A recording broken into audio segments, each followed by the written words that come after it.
ধন্যবাদ হাসিনা আক্তার টেবিল টক। আমি সর্বপ্রথমেই বলতে চাই, এখানে ব্রিগেডিয়ার জিয়া সাহেব যে কথাটা বললেন যে আমরা যারা গ্রামের মানুষ এত কিছু ভাবে না, চিন্তা করে না, আমরাই মানুষকে বিভ্রান্ত করি যে দায়টা চাপালেন, এটা বোধহয় সঠিক না।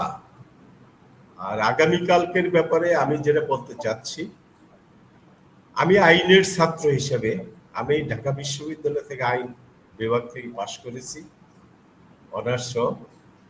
তো আমি সেখানে এতটুকুই যতটুকু জানি, আমি এখানে মামুন মাহবুব আছেন সংবিধান সংরক্ষণ কমিটি। আমি মনে করি সে সেনাবাহিনী হোক নন সেনাবাহিনী হোক, এবং তাকে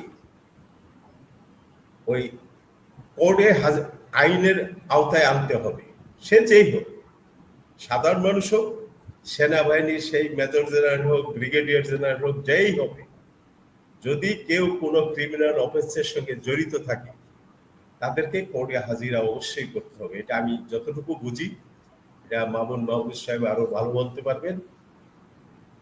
এবং আমি যেটা মনে করি আগামীকালকে তাদের আন্তর্জাতিক আদালতে হাজির করা উচিত।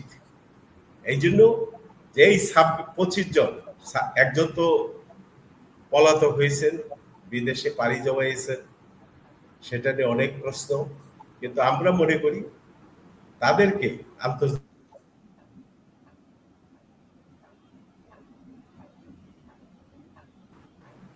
আমরা যারা রাজনৈতিক কর্মী, পাশাপাশি আপনি আর একটা প্রশ্ন জিজ্ঞেস করেছেন, আমি ভুলে গেলাম, তত্ত্বাবধায়ক সরকার, অন্তর্বর্তীকালীন সরকার কি করে তত্ত্বাবধায়ক সরকার হয়ে উঠবে, এটা কি আসলে পসিবল কিনা?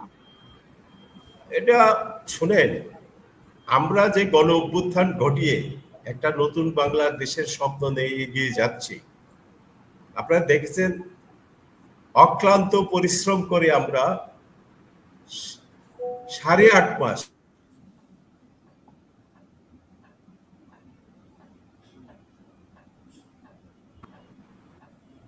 আসলে আপনার ইন্টারনেটে মনে হয় একটু সমস্যা হচ্ছে, একটু থেমে যাচ্ছে। সমস্ত রাজনৈতিক দল, প্রথম 35 জন ছিল, পরে আমরা 30টা রাজনৈতিক দল ঐক্যবদ্ধ হবে, সুন্দরভাবে সাবলীলভাবে আলাপ আলোচনার মধ্যে দিয়ে, কোনো একটা ঝগড়া না, টক শোতে অনেক কিছুই আপনারা দেখেছেন, কিন্তু আমাদের মধ্যে কোনো কিছু হয়নি। আমরা সেটা করেছি এবং জুলাই সনদ স্বাক্ষর হয়েছে, এবং আরো যে কয়টা দল, এখনো 5টা দল বাকি আছে এনসিপি সহ, আমার মনে হয় আলাপ আলোচনা চলছে, তারাও আসবে। এই স্বাক্ষরের মধ্য দিয়ে আমি মনে করি এই জুলাই সনদের ভিত্তিতে দেশ চলবে। তাহলে এই অন্তর্বর্তীকালীন সরকার, আমি যদি এখানে বলতে চাই, আপনি যে বলছেন যে সার্থকভাবে মানে সাইন হয়েছে, এখানে আমরা জানি যে নিবন্ধন, আমি যদি ভুল না করে থাকি, যে বাংলাদেশে নিবন্ধিত দল হচ্ছে 62 বা 64 এরকম, বা তারও বেশি। এখন তো আরো কয়েকটি দল নিবন্ধন পেয়েছে এবার, তো বাইরে এখনো বাইরে, আমরাও তার মধ্যে আছি, 9টা দলের মধ্যে আমরাও আছি।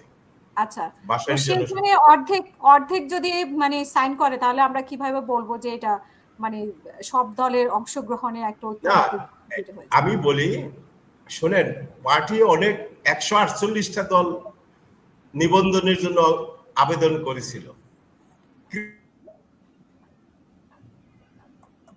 আমরা গণ অভ্যুত্থানে যারা অংশগ্রহণ করেছিলাম এবং গণ অভ্যুত্থানের বাইরে আমরা প্রায় 42টি দল যোগবতী ছিলাম। জগতের বাইরেও বামপন্থী দলগুলো আমাদের সঙ্গে ছিল। ইন টোটাল প্রায় 60-62টা দল আমরা আন্দোলন করেছি, সংগ্রাম করেছি। সেখান থেকে যারা ঐক্যবোধ কমিশনে যেতে পেরেছেন সবাইকে ওয়েলকাম করা হয়েছিল। এইরকম 8.5 মাস আমরা পরিশ্রম করে এই জুলাই সনদ সাইন করেছি। এখন অন্তর্বর্তীকালীন সরকার কিভাবে আপনার হবে, তত্ত্বাবধায়ক সরকার হবে, তাহলে তো এখানে প্রশ্ন উঠে, সংবিধানে কি কোথাও লেখা আছে অন্তর্বর্তীকালীন সরকার? লেখা নেই। সেটা 106 এর মাধ্যমে এটা করা হয়েছিল, 106 এর মাধ্যমে।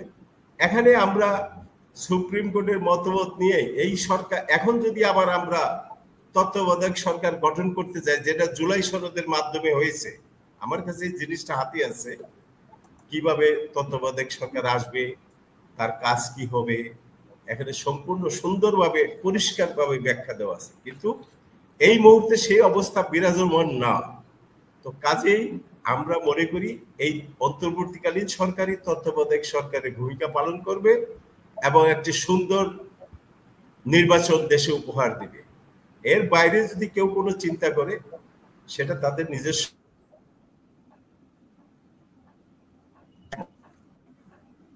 জি।